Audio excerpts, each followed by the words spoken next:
Good morning. Good morning. Good morning. I'm looking at, so I'm just making sure everything's working correctly before we get started. Okay. And it seems to be. Yep. The notifications have gone out, so that's a great start. Welcome in, everyone. I know we have a slow start this morning. However, we have a great person. I'm so excited to introduce, hi, Christine, introduce um, Tina Escoto. Good morning. And she's has Mystic Horse Journeys. But if you look up her name, Tina Escoto, that's all you need. You will find her. You will find out where her center is and her website, everything you need to know to get a hold of her. Now, as you know, I introduced them on how I met them. I met Tina Escoto live in person on August 29th, 2022. It was a Monday. It was the last Monday of August.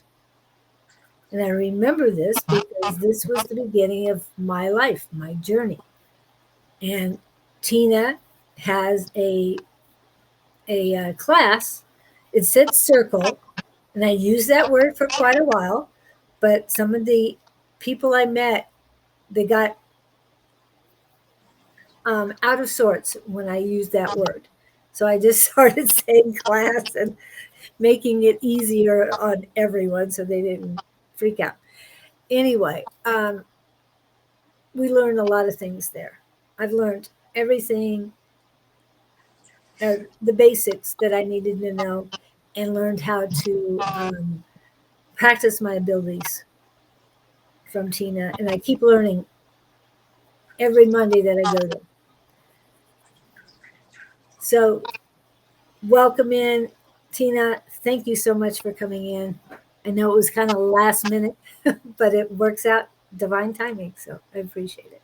It's divinely perfect the way that it worked out. Yeah. I mean, I just happen to have I could rearrange the schedule a little bit to be able to sit with you for a couple hours. So I'm excited. This is exciting. Thank you for having me. We have Bonnie currently. Hey, Bonnie. Brenda is from Houston. She used to come to Tuesday night classes. Hi, Uh, Brenda. Katie comes in. I think you're Missouri, Katie. I always get mixed up with you and one other person. And then Christine Lanigan. So we have quite a few people starting out this morning. And I'm glad you are all are here. Tina, please tell us your story. Wow, that's a loaded question. I don't even know where to start with this because people have these stories that they had this great awakening or they were born this way. Mine just sort of morphed. I do believe I was born with the abilities, and I shut it down as a child because I was petrified in my bedroom every single night. And to the point where I would intentionally wet the bed knowing that I would have repercussions in the morning because I was just too afraid to get out of my bed because I knew there was stuff in my room. So that's the only thing that I really remember as a child. And then fast forward many years, the first psychic thing that happened to me that I vividly remember impacting my life. I think it was 15 or 16, and I was watching the TV, and all of a sudden on the TV, I had a premonition of President Reagan getting shot. Oh. And at that time, I was only 15. I was like, what do I do? People will think I'm crazy. And if it does happen, then they point the finger at me. I'm like, because it was so vivid. And then 2 days later, it happened. So that's the first time that I really had a idea of something like that, but I still did not know what a medium was. I knew what a psychic was, but I had no idea what a medium was. And so I just went about my life, not realizing I had common sense, street smarts, psychic abilities. Those are all the words you give it. Gut instinct, hunch, all business sense. That's all that I worked with that entire time. during my career in the automotive industry. And I didn't think anything of it. I thought everybody had those abilities. And it wasn't until my second son, I got pregnant with my second son, that things started really changing. My whole metabolism changed with him. I always tell this story. Prior to my son, I could only drink one alcoholic beverage. If I had two, then I would start to get a little ill. I'd get a headache, it wouldn't feel good. When I was pregnant with my son, that's how I found out I was pregnant, because I could drink. And I had like one drink, and then I had another, and I'm like, something's wrong, something's off here. And then I had another, and I'm like, okay, what's changed? Well, my metabolism changed because of him. And he was the catalyst of taking me A to Z in a very short period of time, spiritually speaking. So lots of tragedy in my life. You know, I had a time where I lost a lot of my family. From 1988 to 92, I lost my mother, my brother, my grandmother, my grandfather, and an aunt. My brother died of AIDS. My mother was in a car accident. My aunt was murdered. I mean, just weird stuff happening. And that still didn't bring on, I didn't know what mediumship was at that point. Still didn't know. And it wasn't until later in my life that started. I saw my first dead person. My next door neighbor had committed suicide. He was a Secret Service agent, and he was, just a short story, he was separated from his wife, and his wife called me and said, hey, can you go check on him? Something's wrong. Something's off. He lived 2 doors down. My husband and son went over to the house. We hear a gunshot. I immediately call the police, and he had committed suicide. And that was on Memorial Day weekend. And that Tuesday when I went into work, there he was, right in my face, wouldn't leave me alone. It was going, I was going crazy.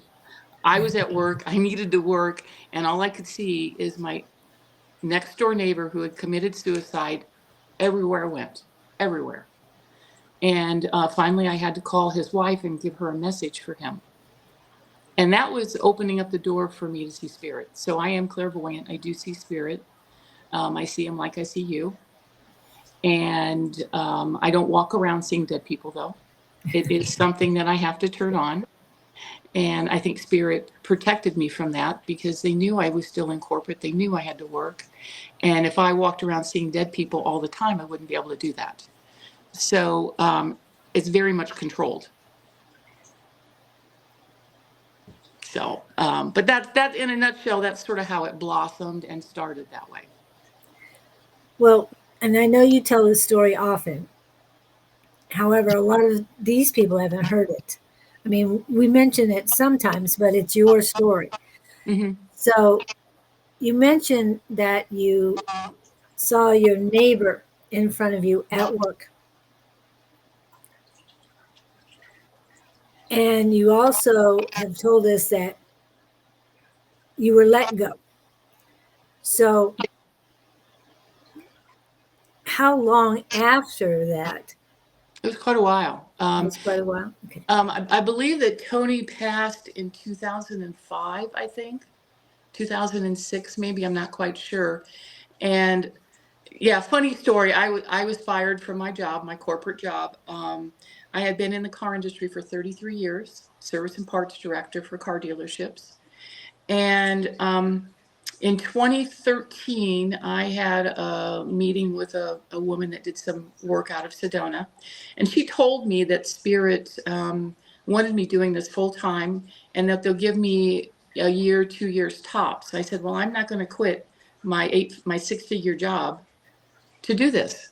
It's not going to work. I have to support my family. You know, I was very much into my left brain, very logical and practical. And I said, no, I'm not going to quit. Sure enough, August 1st, 2015, the company pulled me into the office and said, we're letting you go. We're going in a different direction, and you're not in that direction. That's the excuse they gave me. Inside, I was doing the happy dance, but outside, I was like, oh my gosh, what am I going to do? I'm the breadwinner of the family. I support 3 households. How am I going to do this? Am I going to do this? And so I had a discussion with Spirit and God, and I said, okay, you want me to do this, and I'll do this. I will give it a good college try for 2 years, and then I'll reevaluate. But you must support me financially with my family. I've never been without food. I've never been without housing. Am I making the 6 figures? No, but that's not what this is about.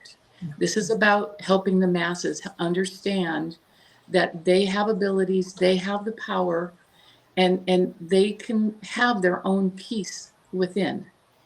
And it's free and it's simple. But unfortunately, our society takes the control out of everybody's hands, thinking that you can't do it on your own. Well, I've seen people heal themselves with the healers that I work with. I've seen people be successful by working with natural law and law of attraction and just changing their minds and changing their thoughts. So I've seen a lot of success with people over the years. I mean, look at you. You come into class and I just help you a little bit and you're off to the races. And I do believe I'm like the kindergarten teacher for spiritual people. I do help people get on their path. I mean, I can take them to a higher level if they want to, but I can also just teach them the basics if that's what they need. So that's how I got started in it. I really had no intentions of teaching, to be honest with you. I didn't consider myself a teacher. And I've tried to get out of it, but Spirit keeps pushing me back to teaching. The class that you go to on Monday night, I started in 2013 out of my home. Oh, so you were doing that before? Mm-hmm.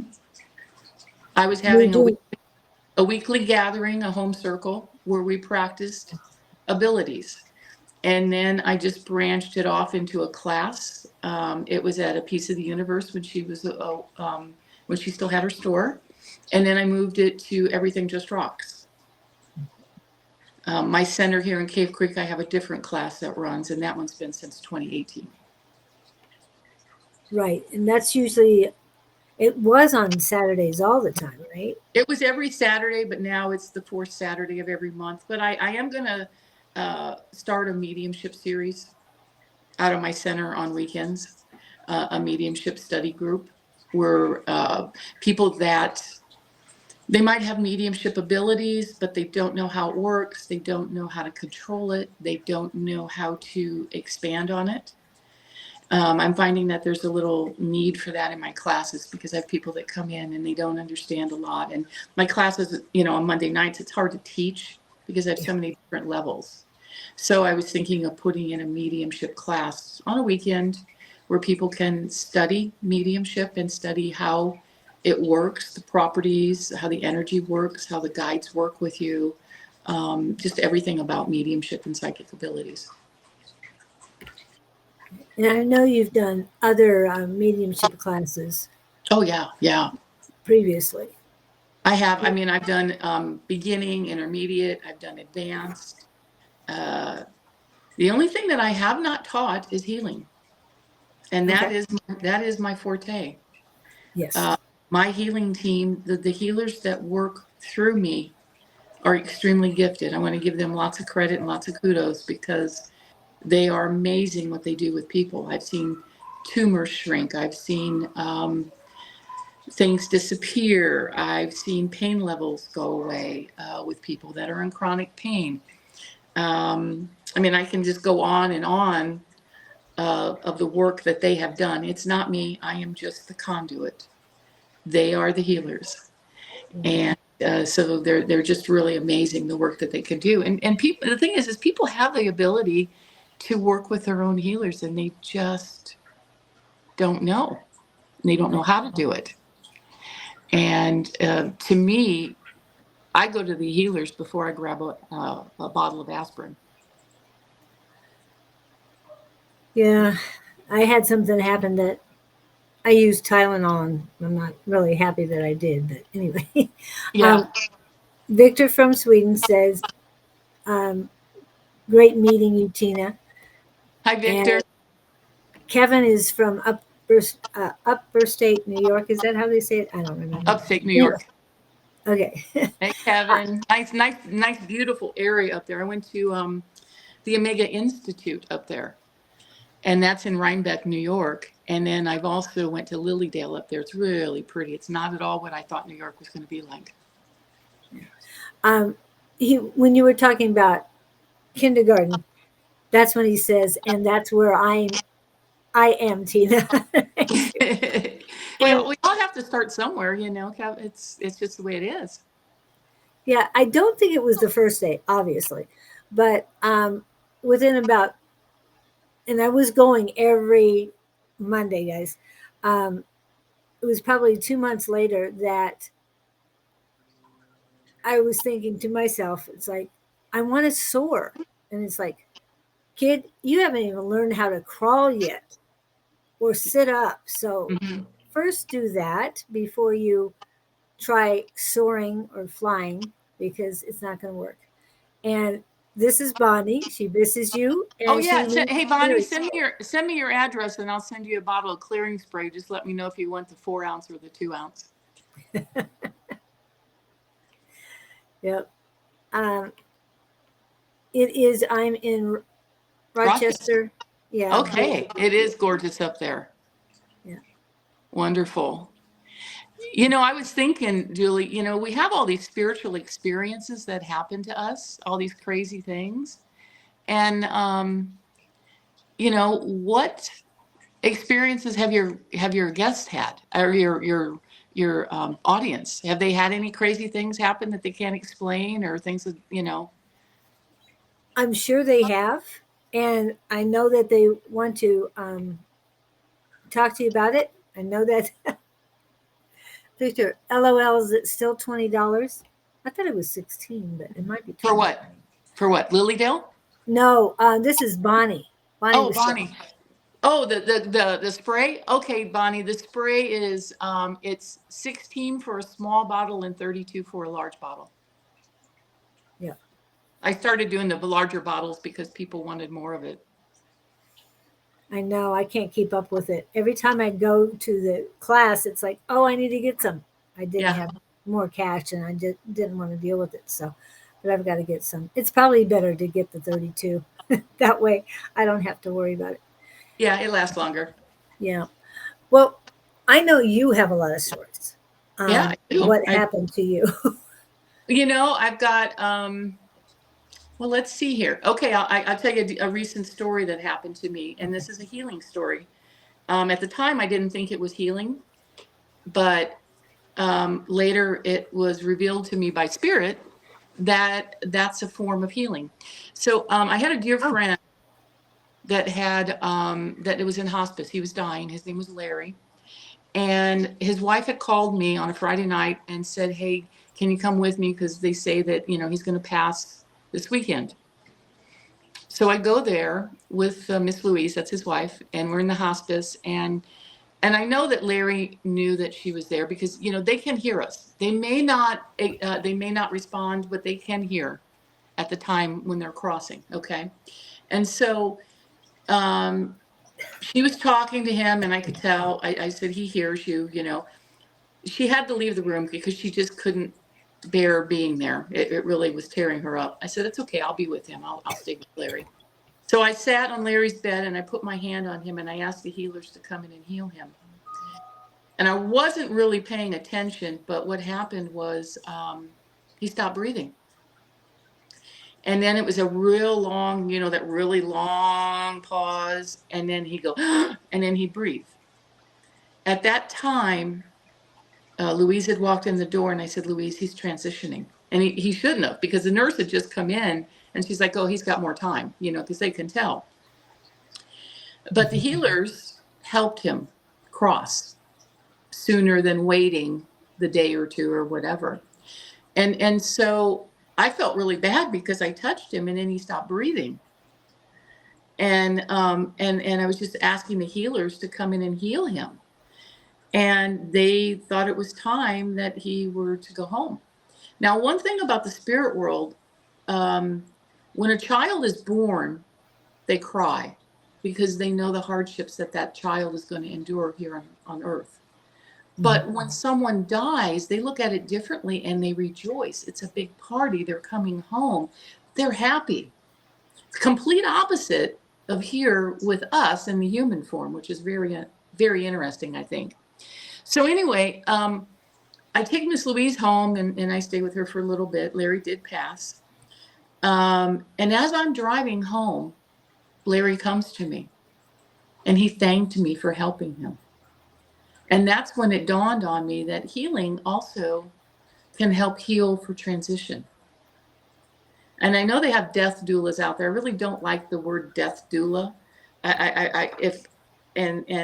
It's something that I want to look at more because there is a need to help the family with the death to understand the process of what's happening in a spiritual sense, to be able to see the loved ones in the room and experience that with the family.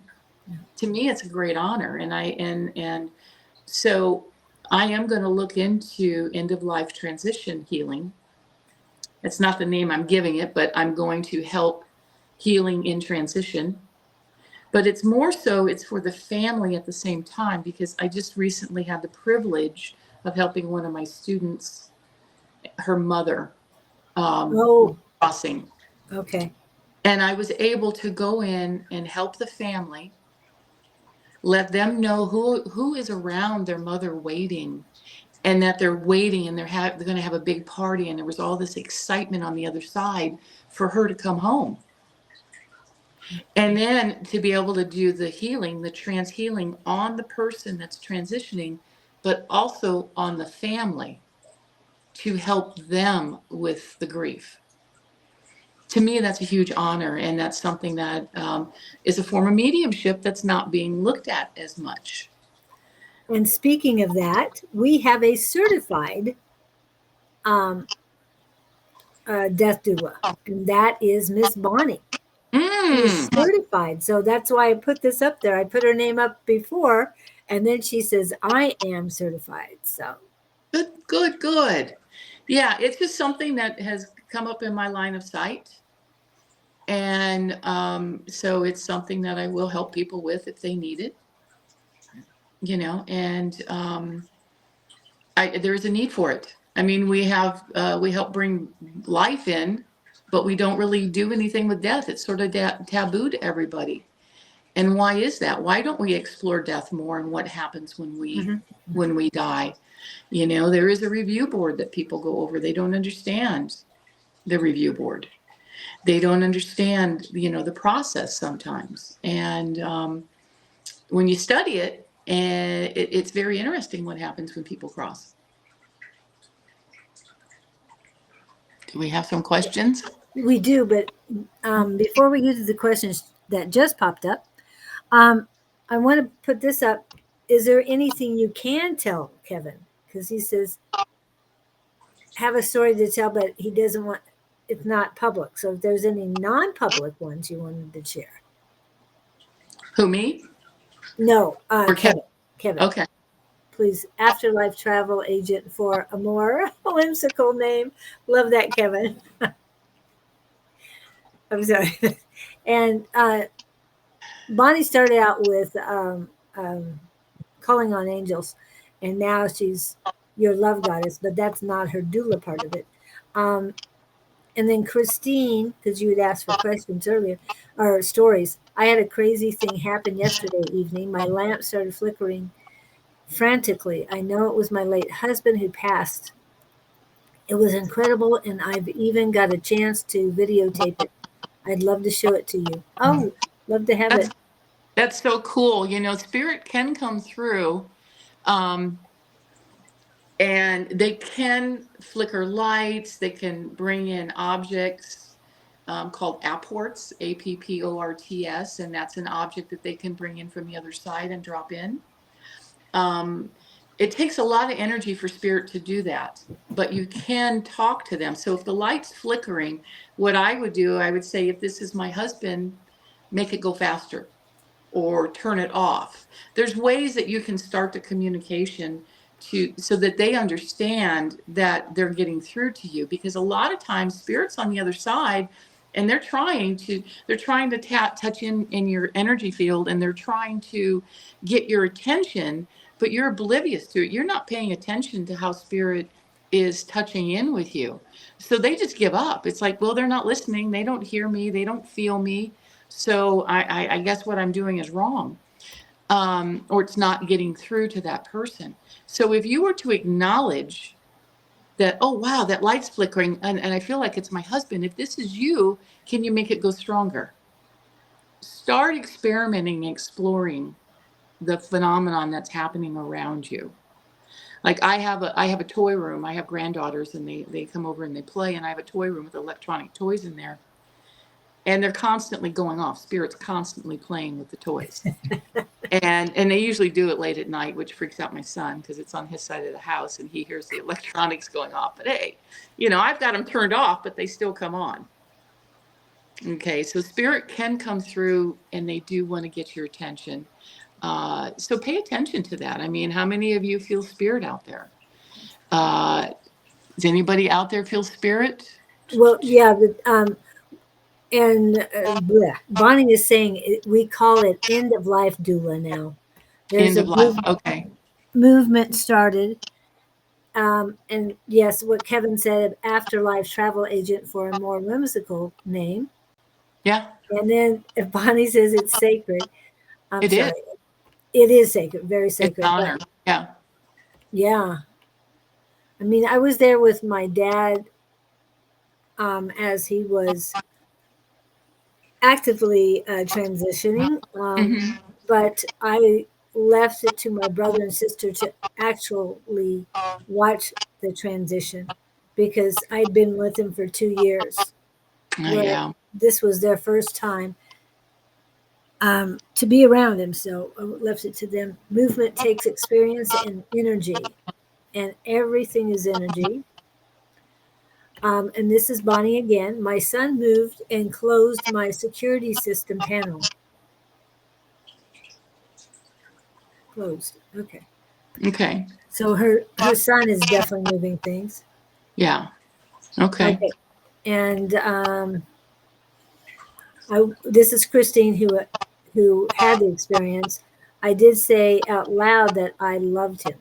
Okay, that's good. It's good, Christine, that you acknowledge him so that he understands that he's getting through. So, and you might also feel his presence. I say this in my class, but how you can feel spirit is you might feel like you've got something touching the top of your hair and you go and there's nothing there, or you have a loose hair in your face, Yes. or a cobwebby feel. A lot of times I'll feel something like I have sweat rolling down my face, but I don't, because I'll go to touch and there's nothing there. Or I know when spirit comes in, they can make your heart flutter a little bit or beat fast. A lot of my clients that come to me, they say that they're experiencing anxiety attacks or panic attacks, and I go, okay, well, let's break it down and make sure it's not a spiritual thing happening to you.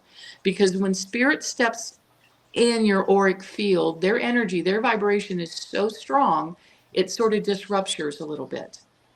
And the reason I know this is I was taking my blood pressure just a few months ago, and I'm in my bedroom and I'm taking my blood pressure, and all of a sudden I feel spirit blend with me because I feel them in my back. So I feel this little shudder in my back, couple, and I'm like, oh, okay, you guys are blending with me, right? Well, it was okay, but what it did is it gave me an irregular heartbeat on my monitor. So as an experiment, because everything to me is an experiment, I'm a skeptic until proven different. So I put the cuff on again. I asked spirit not to blend with me at all, to back away, and my heartbeat was regular. I don't have a heart condition. I don't have anything wrong. But their energy impacted that meter, impacted my heart, that it was irregular. And that's exactly what I feel when they blend with me, is my heart does a little shudder. And that's just energy. But a lot of people come in and they have anxiety attacks, but they don't. It's actually their team is so excited to come in and spend time with them. They get so excited that they put too much energy in, and it makes them feel like they're having a panic attack. I don't know if anybody else out there has had that happen, but if you do suffer from panic attacks, first off, discern whether it's a real panic attack or if it's spirit. I always say, check in with spirit. If this Yep. is you guys, this is too much for me, please back away. Okay, and it should subside.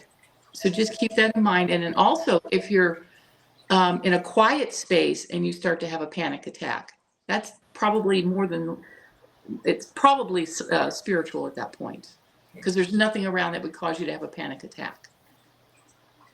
Okay, so And some things that I see. yes.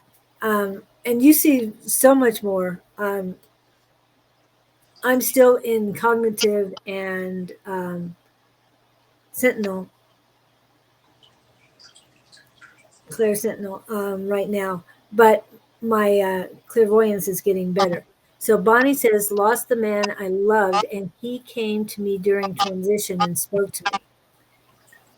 And she's Wow. agreeing with you. The fluttering, yep. I'm just hitting Bonnie's right now, and I'll go to the other ones too. Okay, so back to who was it? Was it Summer? Hold on, there's so many of you, and I really appreciate it. Yeah, Summer Dawson had asked if there was anybody around her now, and she talked to her daughter's dad this morning. How can I know if he heard me? Ask for a sign. So what I would do is, sometimes you may not get it right away because it does take them some time to figure out how to do it in that. But I would just say, if you're around, please show me a sign and make it clear for me. I'm gonna tell you a little story here. Spirit's been placing on my mind. This was 2 years ago, almost 3 years ago, to sit for physical mediumship. And for those of you that don't know, physical mediumship it's a different type of mediumship. Some of the statistics I got is like 1 in 200,000 have the ability to do physical mediumship. It's where a medium can produce a substance called ectoplasm, which is produced by their pancreas, and it comes out of any orifice. And to sit for physical, you have to be really dedicated. You may sit for years and not get any phenomenon. So it's one of those things that it just takes a lot of dedication. And before I was going to step in to do that, I needed to know that Spirit really wanted me to do that my team wanted me to sit for physical. So I said, guys, I call them guys, friends, guys. I said, you're going to have to give me a sign and you're going to have to make it crystal clear because I'm a little dense. And I always joke about that with my team, my friends, my guides. So 2 weeks passed and nothing. I get in my shower on a Thursday morning. I'll never forget this. And in the corner of my shower are 2 amethyst crystals, polished amethyst crystals.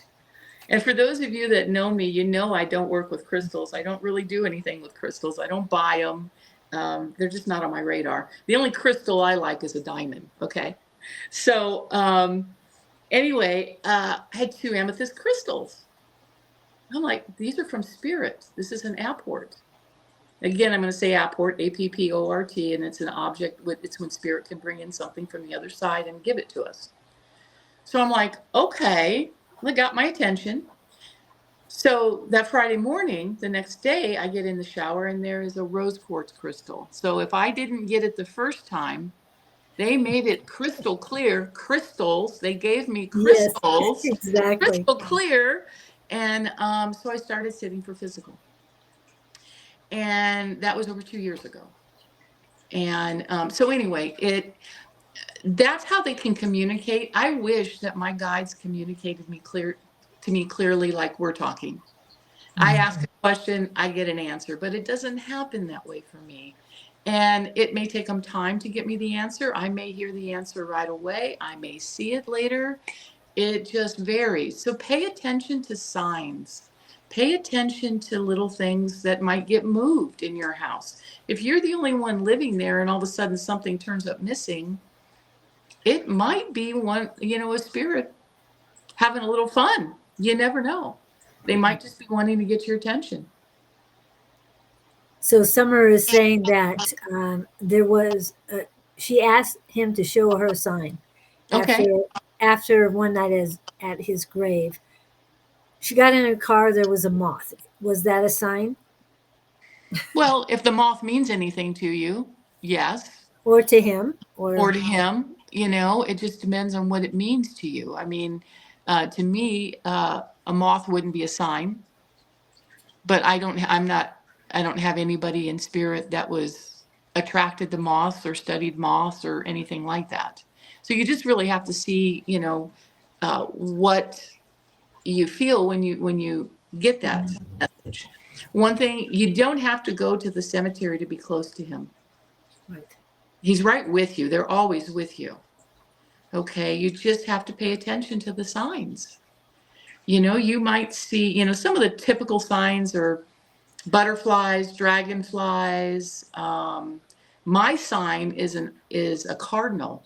So I lost my dad a few months ago. He passed suddenly, unexpected, and I'm at his house and I see a cardinal in the backyard. Now, cardinals are my sign. I see cardinals in a lot of places. And so this was in Texas, and Waco, Lorena, Texas, outside of Waco. And I see a cardinal in the backyard, which was unusual. And I said, Dad, if this is you, give me a sign that this is you and make it really evident. I had 3 male cardinals show up all at once. I'm like, there's my sign. That's my dad. Okay. So, things like that. My mom is an owl. Every time I hear an owl or see an owl, it reminds me of my mom because she loved owls. Yeah. So, it just depends on what connection you have with the person. Sometimes they can come through by music too.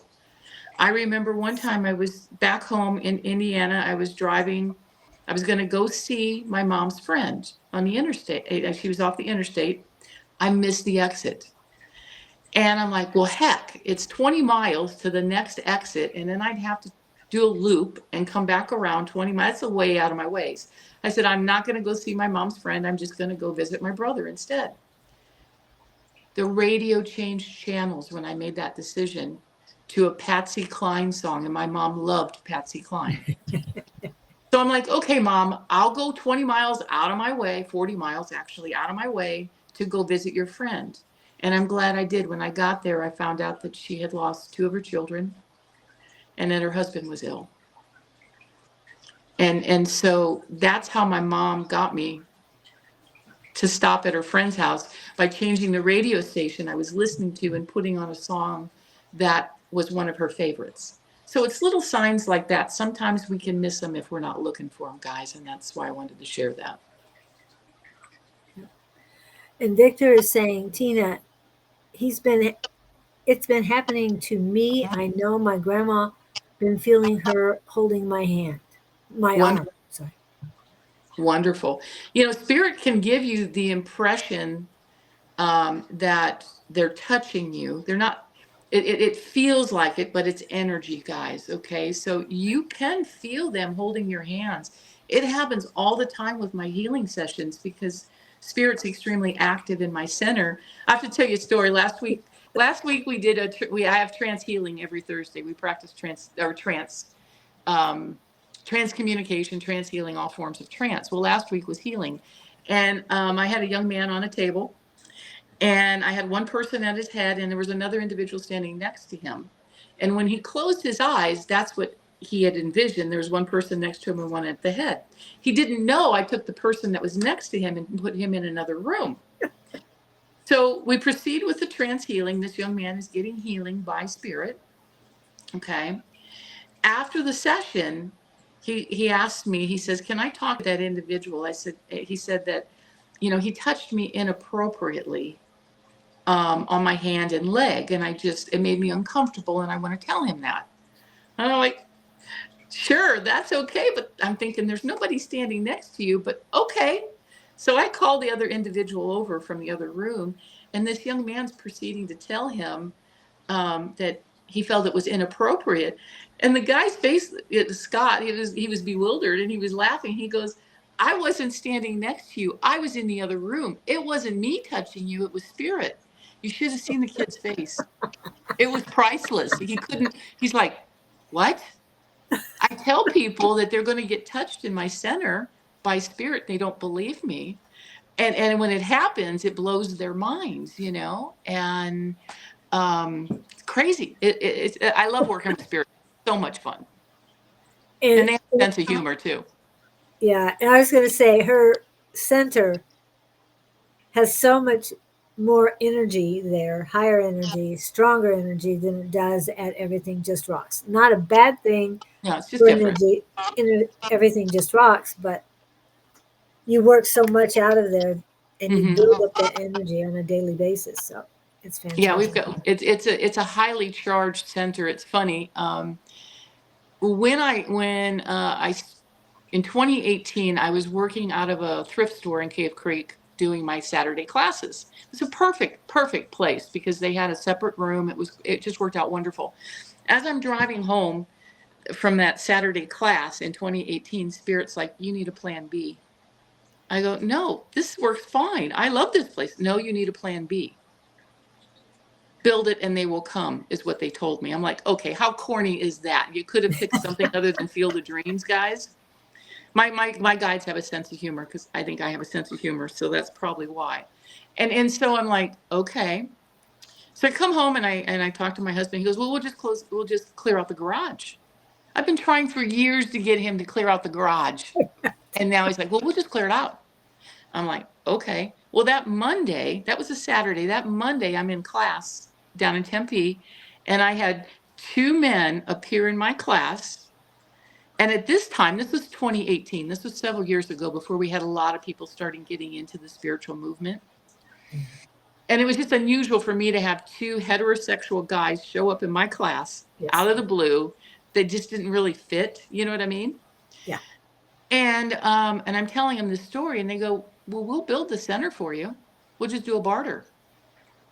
We'll take your mediumship classes, which were hardly anything, right? And we'll build your center." They used to build movie sets. They built the set for The Voice. They used to do video sets for rock stars, and they just appeared, right? So they built my center in Cave Creek, and then they just disappeared. Whoa. And Wow. then my neighbor called me and she goes, "Hey, we just remodeled our restaurant. Do you need any chairs for your center?" I got 30 purple chairs for free in Purple. my center. So this is how spirit works. If they want you to do something, it's going to come together. You just have to pay attention to the signs and just lean into it and trust. Have faith and trust. That's how I got my center. Anyway. Yeah, I love it. And it wasn't just her building the energy all this time, it was Spirit put the energy in there to begin with.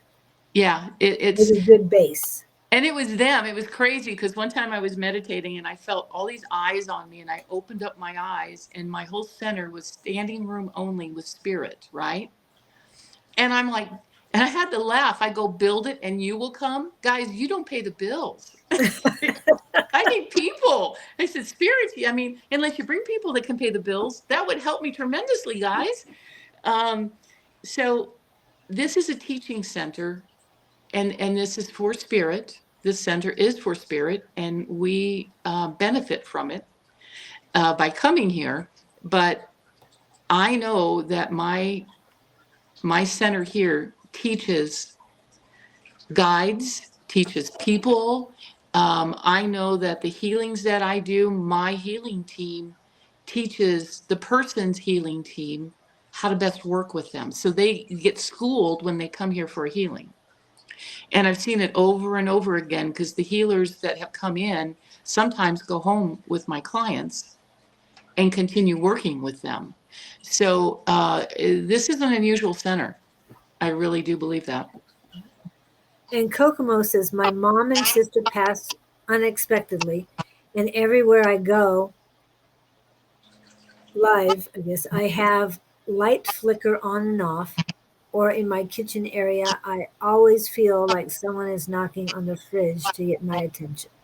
Well, you know what? You ought to study the Fox sisters because the Fox sisters, they started out, they were one of the original people in the movement, the spiritual movement in the 1850s, 1860s, 70s, around there. Anyway, the Fox sisters were the original ones that got wrappings. Oh, Uh, you okay? study them because you can talk to them them and ask them, like, knock once for no, twice for yes, something like that. Or you can do an alphabet. That's where the spirit board, they call it a Ouija board, which I don't like, but that's where a spirit board has come into play, is through the wrappings of the Fox sisters. So the Fox sisters, I believe, gosh, were they in New York or Ohio? One of those places. And their family rented a home, old farm, and the sisters would hear knockings at night. So they started talking up to these taps, and it got to the point where they could communicate with spirit through these taps. And what eventually happened is the sisters found out that there was a traveling salesman that was buried in the basement of the home that they were renting. And they, sure enough, they found him. They dug him up. He was murdered. He was buried there. And so they solved a mystery, a murder mystery, by the spirit coming through by rapping, and the sisters just listening. So when you're in the kitchen, talk to him and say, if this is you, tap once for yes or twice for no, whatever, however you want to do it, and just keep talking to him. And I'm sure that he'll find a way of getting through to let you know that he's around. Another way that they can come through is by smell. Clairalience. That's a different clair. You know, you've heard of clairvoyance. Clairalience is smell. So, for example, one of the times I knew my mom was around was because I smelled perfume and cigarette smoke. My grandmother comes through with bacon and eggs because that was my favorite grandmother for cooking me a breakfast. So they can come through with smells to get your attention. So pay attention to that too. Yep. And thank Fox you Sisters, for that. New York. Thank you. That was Bonnie again. I knew it was one of those. Either New York or Ohio, one of those. One of the back east. Okay. And going back to the feelings.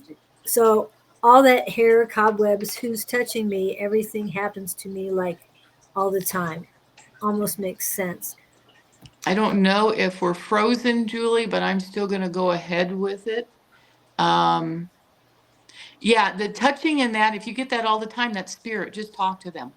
Okay. Just ask them if this is spirit, make it stronger, or if it makes you uncomfortable, say, if this is spirit, please step away from me. This is too much for me to handle. Can you hear me at all? Can you hear me? You can't hear me? So you have those feelings in your chest a lot. Yeah, that's probably your guides stepping in close to you that's causing that heart disruption. Tina, can you hear me? I guess she can't hear me.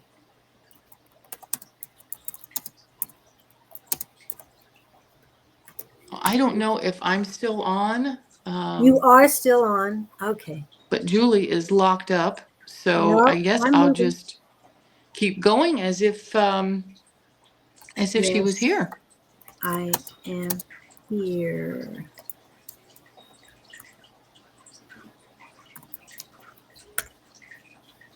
Wow. Okay.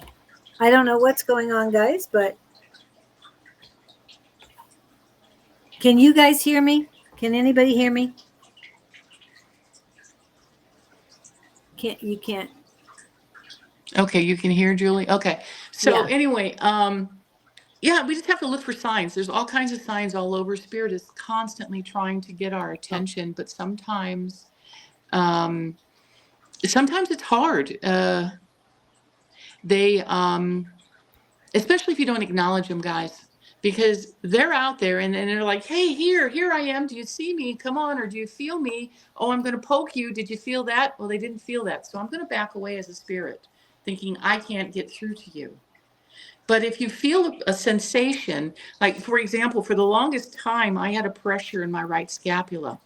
I thought it was something physical. I went to physical therapy. I went to doctors. It wasn't painful, but it was a pressure. And it was all the time. It was on and off all the time. Well, I found out it was my Native American guide that has come through. And every time, he pushes on my scapula. So that's his calling card. I call it calling cards, guys. How a guide comes in and touches in with you and you feel it. To me, that's a calling card. For example, when I do inspired speaking, I feel it more on the left side of my head. Okay. When I do trance healing, I feel the energy in my back, and then it comes over my head and engulfs my head. And it feels like somebody stuck a bowl of mud on my head, and it just slowly goes down till it gets right about here. And then it just sort of stops. So there are a lot of physical sensations that you can get from working with spirit if you're tuned into it and you're paying attention. For many years in my career, I only saw. I'm clairvoyant and I only saw. I did not feel.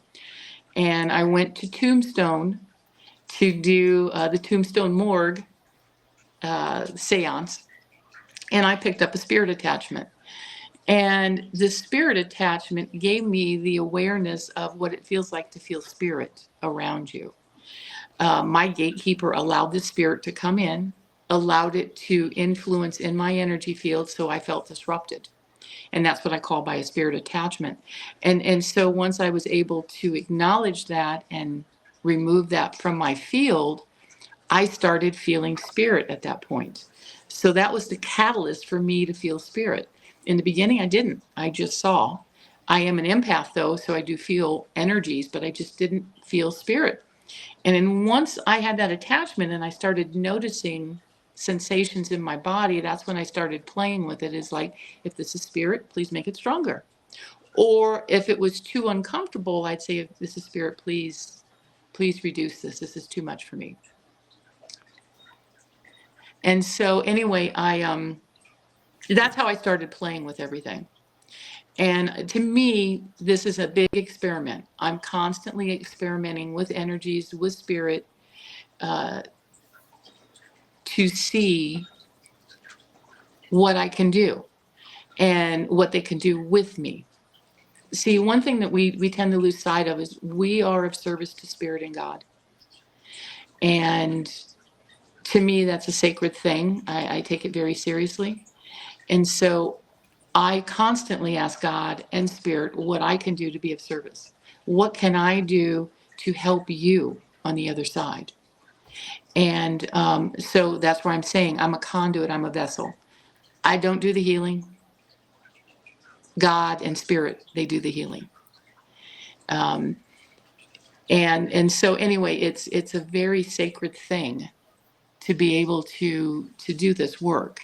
I'm trying to read this. I'm sure that my late husband leaves signs. He leaves coins all over my house and sends me cardinals, etc. The night I asked my husband to show me a sign clearly, and that was the night my bedroom lamp started flickering very fast. I know it was him. Yeah. When you start asking and communicating and they start coming through like that, that is wonderful. Native American guide stand on Tina's left side, ATM. At the moment. Okay. Are you seeing my guide, Victor? Is that what you're seeing? My guide is Red Feather, and it's interesting. I'll tell you the story on how I got my guide. It was quite interesting. I'm doing a medicine blanket ceremony, and I don't know if you know what that is, but basically that is a ceremony, a Native American ceremony where you get your medicine blanket. It's a blanket that you wrap up in when you get ill and you don't feel good. So this ceremony is done in a big clearing area where there's a big wagon wheel made out of rocks. So you have the spokes and the center hub, and it's all in rocks. It's a big area. So what you do is you lay down 7 blankets. I lay in the middle, and I pick 2 people that come in, and they wrap me up in these blankets. The blanket that's touching my skin is my medicine blanket. But during this ceremony, you're wrapped up like a burrito. Don't do it in the middle of the summer like I did. It was unbearable. It was hot. And it's crazy. I had these vultures flying around me as I'm laying on the ground. I'm like, oh yeah, that's a sign. Anyway, what happens is people will go around the outside of the wagon wheel and they'll chant your name and they'll play a drum. And to me, it was a little woo-woo, but I was going along with it. I was a little uncomfortable, and I'm there in the blanket. And the first thing that comes in my mind is the movie The Proposal with Betty White as she's dancing around the fire pit with Sandra Bullock. And it's comical. And I'm like, what am I doing? This is crazy. So I'm like, okay, whatever. I'm there. I'm all wrapped up. And they're all my friends and family. They're chanting around and drumming. And all of a sudden, boom, I see this Native American face right there. And I'm like, okay, I have a Native American guide coming in, a Native American spirit. He told me he was my guide, and he said his name was Red Feather. I'm like, okay. So after the medicine wheel ceremony is over, I go home. The next day, I decide I'm going to meditate because I want more information from Red Feather. And so he gave me more information. He fought in Little Bighorn. He was a warrior. He was a Lakota Sioux Indian. Well, prior to this ceremony, a friend had gifted me a flute. And this was a Native American flute. And I'm not musical. I don't play. So I was just going to hang it on the wall as decoration. Well, after that ceremony, I felt compelled to pick up that flute. So I just started picking it up. And honestly, I started playing it, which shocked me that I could actually play it and somebody would want to listen to it. Every time that I tried to study the music with the flute, I couldn't play. It sounded terrible. But when I just let it organically flow, it sounded really good. So fast forward a couple months, I'm at a psychic fair and I'm playing this flute in between clients. And this gentleman walks up to me and he goes, I make flutes for a living. He said, can I see your flute? And I go, sure. I know nothing about it. So he looks at it and he goes, well, it's an F key, which is for the heart. And he then proceeded to tell me that it was a Lakota Sioux flute, which is the Native American guide that I got during the medicine wheel ceremony, which has been with me forever because my right scapula has always had pressure. And it's been him all along. So now I can play a Native American flute. And it's not too bad. I'm surprised, but I can't read a lick of music. Every time I try to study flute music, I just don't do it. It just doesn't happen. So, yeah, there is something magical about the flute. The flute is just unbelievable. I love my flute. Anyway, so that's how my Native American guide came with my medicine blanket, and I can play a flute now.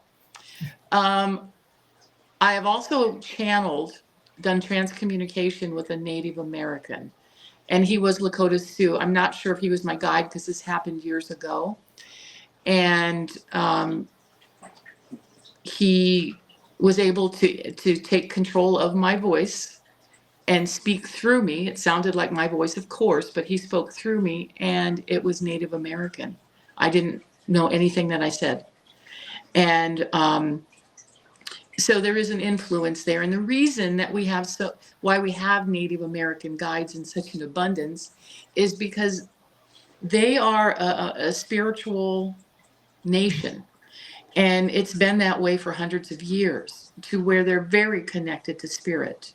So all of those natives that have crossed over and are very spiritual, they sometimes choose to be guides for us, and that's how we get guides. It's a choice. It's not something that's mandatory when they cross over that they have to be guides. The guides are actually choosing to work with you, to work with me, and what an honor that they're doing that. They don't have to, but they're choosing to. So that's why I say we are service to spirit, because they're making a sacrifice. They're putting their soul experiences on hold to be able to help us while we're incarnated in this lifetime and lifetimes to come. So what an honor it is to work with our guides. So when you start honoring them and start working with them, knowing that it's a privilege It changes the dynamics, and they're able to work with you more.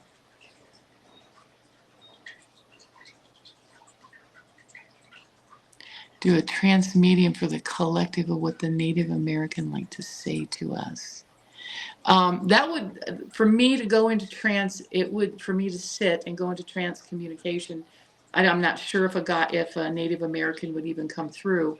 But for me, it would take me probably 10 minutes of sitting to get into that altered state, 5 to 10 minutes. I know with my trance healing, it can take me 5 to 10 minutes to get into the altered state where spirit has a hold of me and I'm out of the way. So let me talk a little bit about trance healing, and because that is the majority of my work besides the teaching. Trance healing is where I go into an altered state called a trance state, and spirit works through my energy to do healing on the person that's on my massage table in front of me. Now, how I do trance healing is unorthodox. I am spirit taught. And so this is how my team, my guides, my healers work with me. And they're bringing in a facet of physical mediumship along with that, because I sit in complete darkness when I do healing. So what you could expect is if you come in my center for healing, first of all, I don't time my healings. My healing sessions can last up to 2 hours, depending on what happens. But we sit, we talk a little bit about what's going on with you. And sometimes I get downloads of what can help you with your healing journey, give you some tools, because I'm all about enabling you. I'm not a spiritual enabler. So I'm not going to do everything for you and you have no skin in the game. Right. There is no easy button in my center for healing. You have to do work too, if you want the healing. So what happens, you'll come in, we'll talk a little bit, and then I'll put you on a massage table. I have a healing room, and I close the doors, close the curtains, and I have a little firelight left on and a little aurora borealis guy that shines on the ceiling. So it's dimly lit. I have music playing, and what happens is I will play the crystal bowls over you to align your energy centers. And then I sit down and I turn the lights out. It's done in complete darkness. And I go into trance, an altered state called trance.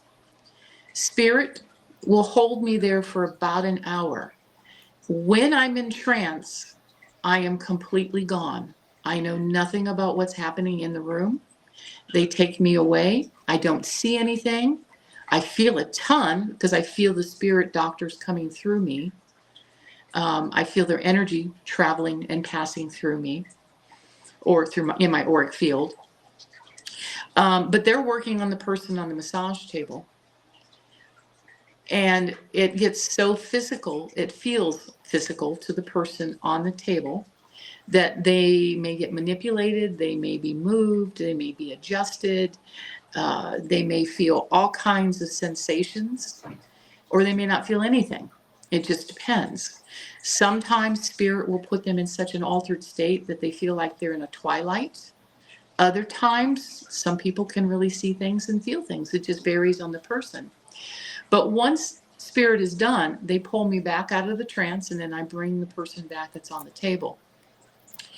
And then we talk about their experiences. So I do set people up to let them know there is a good possibility that they're going to feel like they're getting touched. And don't be scared, because it's your spirit healers coming in to work on you.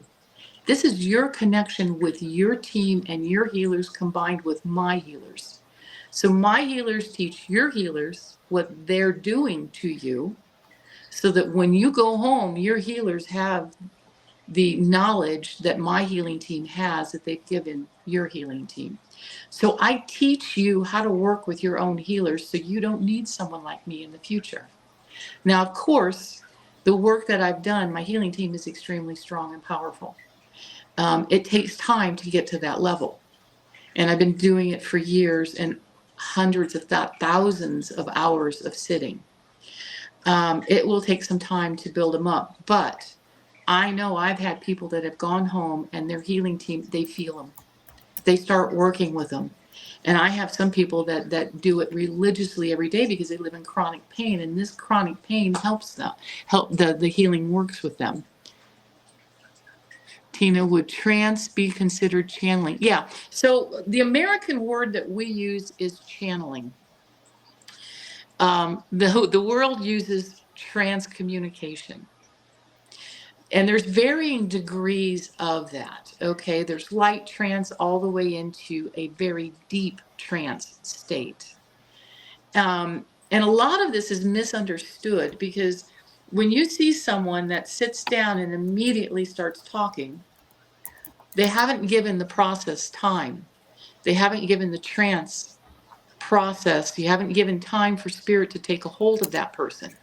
So they're doing more inspired speaking, which is also considered channeling, but it's a different level. When I talk about trance communication, it can get to the level to where spirit can take a hold of that medium, control that medium to a degree, to where the medium steps away and that spirit is truly communicating and the medium knows nothing of what's happened. To me, that's the purest form of transcommunication. Now, there are levels of that depending on their development, and everybody's divinely perfect on their path. I'm not judging because there's so many different levels and development of trance. Okay. And it's just misunderstood. Unfortunately, a lot of the trance work is misunderstood here in the States. And that's one thing that I do want to get out. I do hold a lot of classes here on trance so that you can understand it. To me, trance is the closest connection I can get to God and spirit. And it is a natural state. Trance is all natural. Meditation's man-made. So when you sit in trance, and let's say, to me, sitting in trance, sitting in the power, which is sitting with God's source, is bliss, euphoria. And it does recharge your vessels. So if you ever feel energetically off to where you need to be recharged, sit in the power. If you want to start your spiritual journey and you really want a good foundation, to me, sitting in the power, sitting for the blend, meditating, quiet time is extremely important if you want to cultivate your work. What are some of the things? I'm still frozen. Okay. Yeah, you're still frozen. I can't, you're just frozen. You I'm can't hear sorry. me. I'm out here talking and I hope everybody's hearing. Okay, can you hear me, Victor? Okay. Well, what else can I talk about? What would you guys like to hear? We're taking a break. Okay.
Can you see me?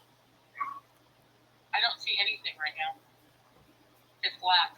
Oh my. I'm Okay. just black. I don't That's know. because you're on your phone. Okay. Oh, So you want me to get off the phone? hopefully that's all it is, because you went black a couple times and it lasted a while, just a little bit. And that's right before you said I was frozen. So that's why I wanted to get off for a second and do this. But yeah. Okay. So I'm going to hang up. You're going to hang up and go back to, yeah. You can you see it right now? I'm on. I see the green screen, but it says live and it's all black. I see the comments popping up, but it's black. Okay. All right. Sounds maybe good. once the phone goes off, I'll see you. Hopefully. Okay. Thanks. Okay. Bye.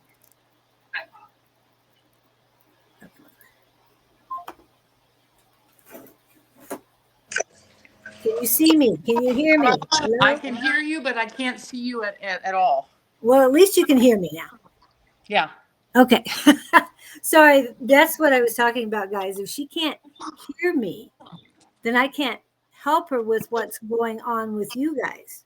Okay. Now, do you see me at all, Julie? Yes, I can see you. I can hear you. Everything's okay, good. I can't see anything, so I'll just go with the flow. Okay. Well, I'll keep posting. Well, you can hear me now. Yeah, I can hear you. That's the good thing. But can you see the chat at all? I can see the chat on the right-hand side, but I stopped seeing it. Can you move it over? Oh, okay. See. Let me do sideways here. I've got it sideways. Okay, let's go. I mean, we can see you still. Let me look at the camera here. No, back. Yeah, I lost all visual. Other than the chat. You still have the chat though, right? The last thing I don't see anything going across. I just see off to the right. And the last thing I see where it says Victor, it sounds great. Okay, I can hear and see both of you. Can you see that? Can you see down below? Chat can bug out on Restream, Victor wrote. Okay. Just want to make sure at least you can hear me now. So that helps. Okay. Yeah, unless you want me to sign off and sign back in. No, I think we'll be fine. Okay. When I was frozen, you couldn't hear me or see me. That's a problem. Yeah, I could just see you frozen. All right. Yeah, you don't need to see me. I'm good. I know it happened when I guested. What? Okay. Okay. Not sure what you meant there. Okay, let's go back to I know you were finishing about chance. Oh, okay.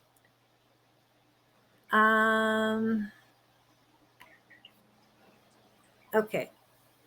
How do you recommend trance? I know I've experienced it, but I don't have control. Okay. So what I would do, sitting in trance it's a mind focus. It's quieting your mind. Okay. So if you can sit in silence and allow your mind to go into that altered state to where your body, just slows down. It's just a matter of practicing it. Spirit taught me through meditations. What was happening was I would meditate every day, and I would be aware of the beginning of the music, and then I would be gone, and then Spirit would bring me back right at the end, right when it was going to stop. So then I knew, I didn't know I was going into trance, but that they were taking me into trance and teaching me trance that way. What I would do is sitting in the power is a good trance exercise, and sitting for the blend also. Sitting for the blend is when you allow Spirit to come in and blend with you. Those are two separate functions. So if you could work on doing that, and once you start having some success with that, then I would sit quietly and with the intention of going into the altered state of trance, and just keep practicing that until you get a good grasp on that. Okay. I hope that helped. Yeah, we'll see if you got it. And Harley was asking if you could see this. It's recent. Yeah. Her chat is doing fine. It's easier when I post it, I think, maybe. And what was the other? Oh, KK, are you still here? KK came in, and KK is Carrie. Carrie owns five horses in Oregon. And we keep Oh, okay. trying to get a hold of you to talk about horse healing. Oh, yeah. Yeah. Horse healing is amazing. I work with horses, and it's done through a spiritual way. It's not done in the traditional therapy way that a lot of places are doing with their horses. So for me, what I do with the horse healing, I have two different programs. One is a private session where you will come to my stable. You'll halter the horse, brush the horse, saddle the horse, and then we'll trailer to a nearby destination, and we will ride for about hour or 2 hours, and then I lay down a blanket in between the two horses. Obviously we get off and we tie the horses up and we put a blanket between the two horses. And at that point, whatever session you want is what we'll do. And if it's healing, the horses will work on you no matter what. And what the horses do is they'll take your energy that isn't serving you and they transmute it through their body and then they release it. Since you have five horses, you know that when a horse yawns, if they yawn continuously, that's an unusual characteristic. That's not normal for horses to do that. So my horses, after they work on someone, they will stand there and they will release 6, 7, 8 times in a row. They're yawning.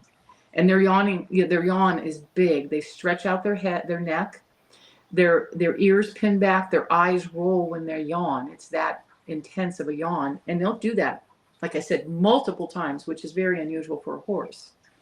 And so that's how I call it, transmute the energy out of their body. So that's a private session I do, and that's about a half a day session.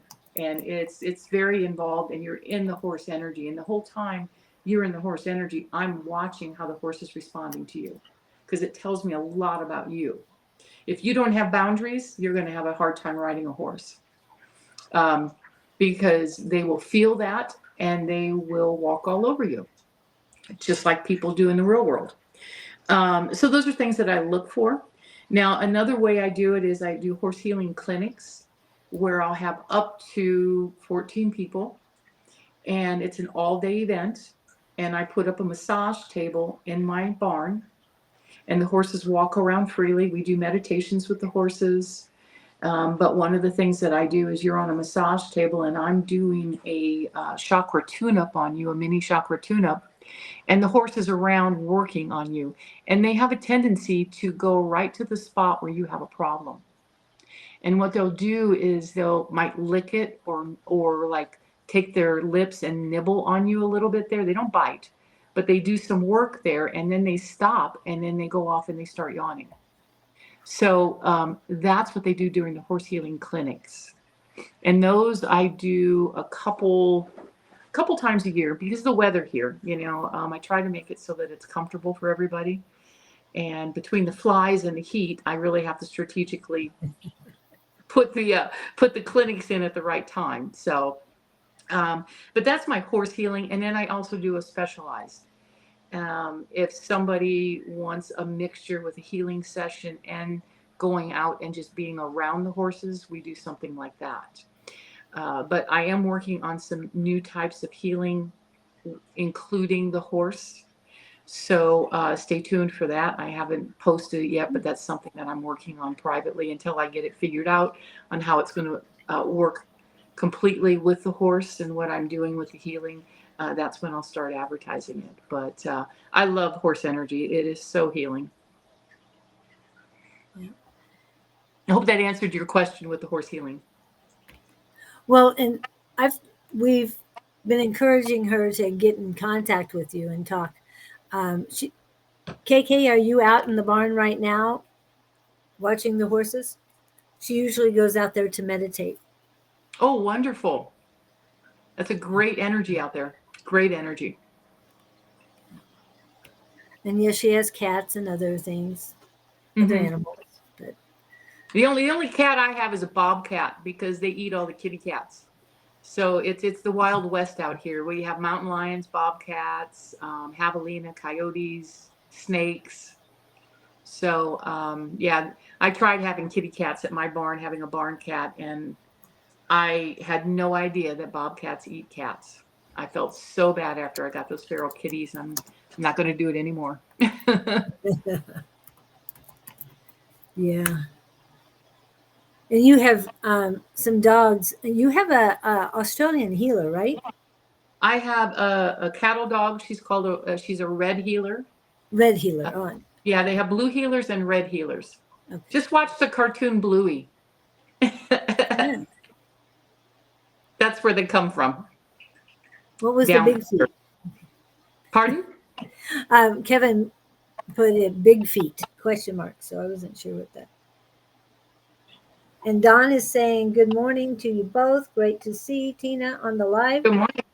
Good Blessed morning. day to you both. So Thank you. he's on my personal Facebook, Oh, okay. and they don't blend it in. I'm inside right now, but I'll be heading down there soon. Yeah. To the barn. Okay. Yeah. So during the break, I got my flute. This is the flute that was gifted to me, guys. And this is the one that I started playing. And I just channel this Native American guide through my flute, I guess. But this is the handmade flute. It's a little unusual. And anyway, it's a beautiful flute. This one's a little temperamental. It used to travel everywhere with me, but it does not like the cold weather. So when I went to Scotland, it really retaliated on me. It just did not sound good. I don't play this one as much. I've got another flute which has a throatier, beefier, heavy sound that I like. This one's temperamental, but I'll try and play it a little bit.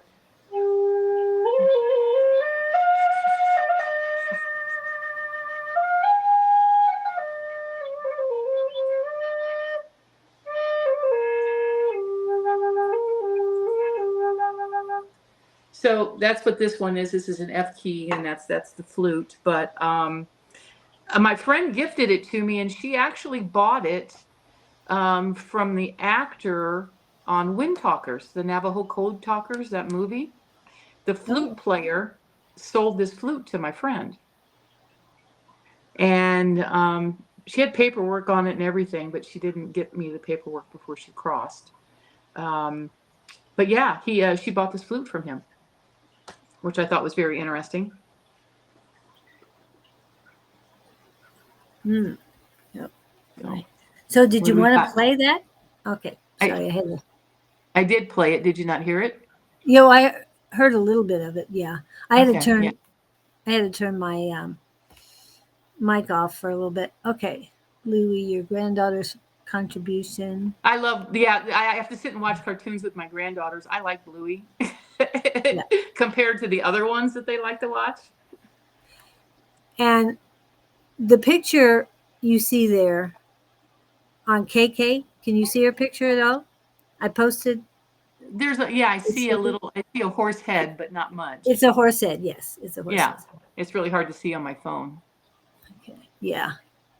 It's small anyway. Yeah. But yeah, that's one of her 5. So. Well, KK, let me tell you a little story. I with horses. Always loved horses as a child, never had a horse, always wanted a horse. When I was 23, I got a horse. I had the horse for 6 months. I was just learning how to ride a horse and how to take care of a horse and things like that. And my mom decided to get a horse. So she bought a horse, and we were out in Tucson, out by old Tucson, where they filmed all the Westerns. And we were riding one October evening. It was October 6th. And my mom's horse took off running, and she lacerated her liver on the saddle horn and died. And I was there with her when that accident happened. That rocked my world. Totally just devastated me, knocked me to my knees. But a week prior to that week, my mom took me out for lunch, and we had this discussion, which I thought was very unusual. She had been married 2 years. I had been married for 5 years at that time. And she told me that she put me on her checking account so that if anything happened to her, I would take care of her husband named Howie. And I said, no, I'm not going to do that. I don't like the man. And she's like, promise me you'll take care of him if anything happens. I'm like, okay, whatever, I'll do it. That Friday, she died. Her higher self knew that she was going to check out. And that's why we went out to lunch, and that's why she instructed me of what to do. Which to me, it was sort of, I wasn't really in tune with my psychic abilities at that point to read that maybe something was going to happen. I didn't really think about it. And so anyway, when it happened, when she died, like I said, it was devastating. I was there when it happened. I did ride one time after that, shortly after that week. I rode my horse, and then I sold absolutely everything and swore I'd never get back into horses again. Fortunately for me, God had a different design. And in 1991, I had lost my brother. He had died of AIDS. I helped him transition, I helped my mom transition. And had no intentions of ever getting a horse, but I bought a house with horse property for resale value in Tucson. And long story short, the neighbor around the corner had a horse, and my son was about a year old, and I walked down there and asked if I could feed carrots to the horse. And she said, sure, and I just gave her my name. You know, mind you, at this time, the internet wasn't really big, and cell phones weren't really used. And so anyway, 2 weeks passed, and I get a phone call out of the blue from my neighbor, who I didn't know, and she asked if I wanted to go to a horse auction in Benson. My husband forced me to go, said I need to get out. I stay home too much. So I went. And as we're talking on the drive down, this is synchronicities. This is how God works. We're talking, and she's telling me that she lost her brother.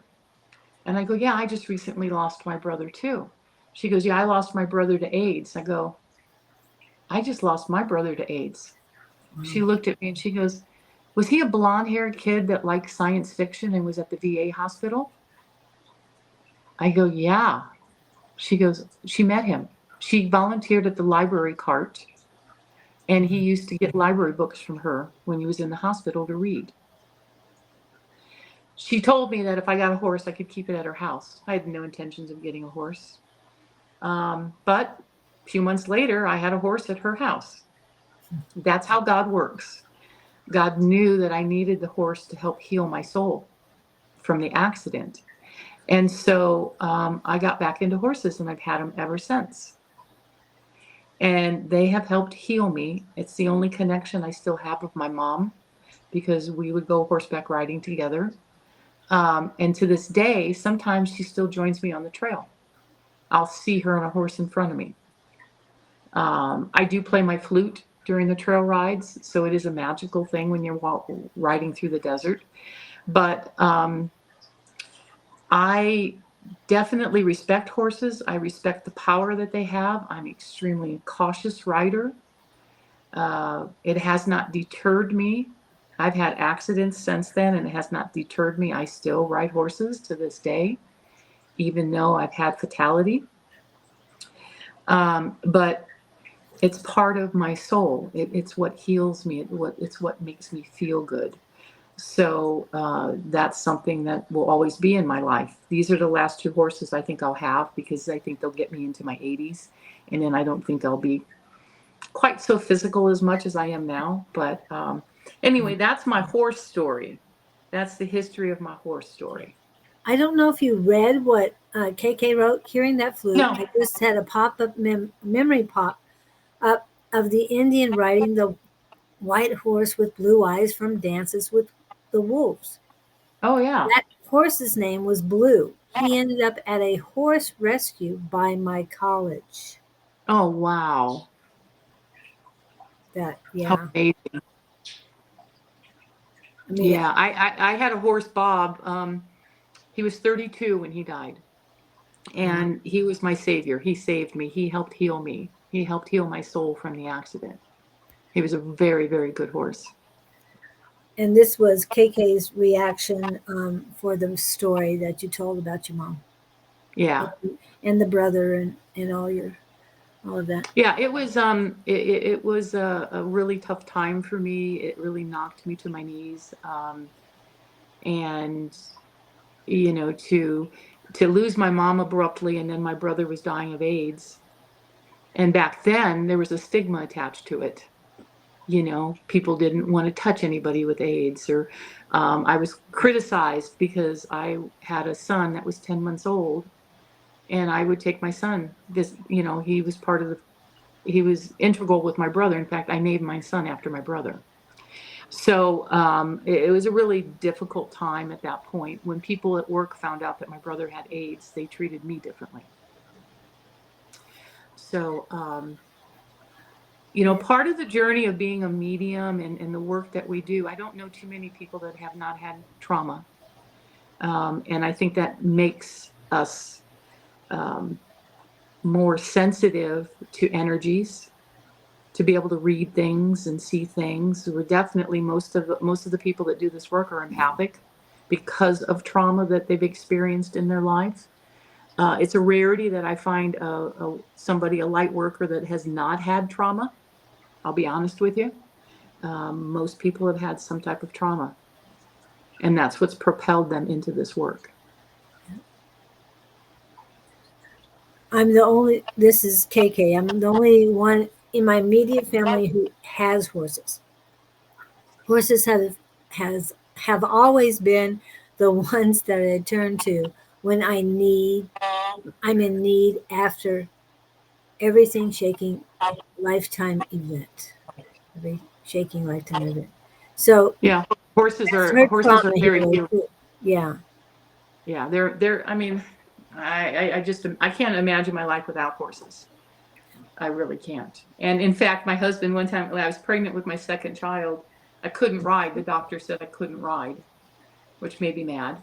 Um, but then my husband's like, "Well, we'll just get rid of him. You're not riding him." And I'm like, "I'm not riding him because you've got me pregnant." He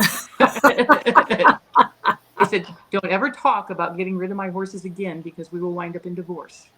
Yes. And I was serious. And so anyway, I've had horses since I was 23. I am now 61. That's Very how good. long I've. Very good. Yep. So, so you were going to choose your horses over your husband, Yep, if push came to shove. and he knew you were uh, Serious? Yes. extremely serious about Yeah, that. yeah, yeah. He never said anything again. Yeah. So yeah, no, that is non-negotiable. Yeah. And he's been a sport through all this, I have to say, because he didn't know I liked horses. He married me, and then all of a sudden I get into horses. He didn't know that I was a psychic and a medium, because I didn't know. And so he's been on this crazy roller coaster ride with me of the spiritual work that I do. And he's been very supportive of it. So I've been very blessed. Of course, And I've been married 41 years. So, I was going to say he's a great cook too. oh, unbelievable cook. Yeah. And when we have our retreat, I'm going to be doing a retreat in October with Kaz Dukes of Acorn Academy in England. And we're going to be putting on a retreat in this area. He is going to be the cook. He will be making homemade food. Excellent. Excellent. Yeah. Mm-hmm. Yeah. You have a great household there. I mean, it's in a beautiful area, very desert, very Mm-hmm. desert. And I know you get, I don't know if it's mountain lions or what you get over there, but you get coyotes too. I get mountain lions, coyotes, bobcats, javelina, and rattlesnakes. And rattlesnakes. Oh boy. Yeah. Yeah, there's a few things that go to the light when they come on my property, and I put it out there to the universe. No rattlesnakes, scorpions, cockroaches, mosquitoes, and flies. All of those things will go to the light if they come in my property. So how's the mosquitoes right now for you? Bad. With all this rain that we've had, they have been bad. Yeah. And that's And I have grass, and I have a small patch of grass in my backyard, which no, we don't get Bigfoot, but we have chupacabras. Kevin. yeah, Yeah, mosquito is bad throughout the area. It's not just one area that's hit with it. The entire Arizona with the rain we've had. Yeah. And we had almost 4 inches of rain up here in one weekend. Yeah. And that's unheard of. I think the last time was probably in the 1980 itself. Yeah. What people don't understand is our ground is very, very hard here. So when water hits it, it doesn't soak in like it does back east. So it runs off, and that's why we have flash floods. Right. And they're serious. I don't ride when it's raining in the mountains and that. I won't ride in a wash because it will come through. Yeah. Now, I do my best to run every day, and I was doing running during the flash flood, but in areas that I wouldn't have to be concerned about it.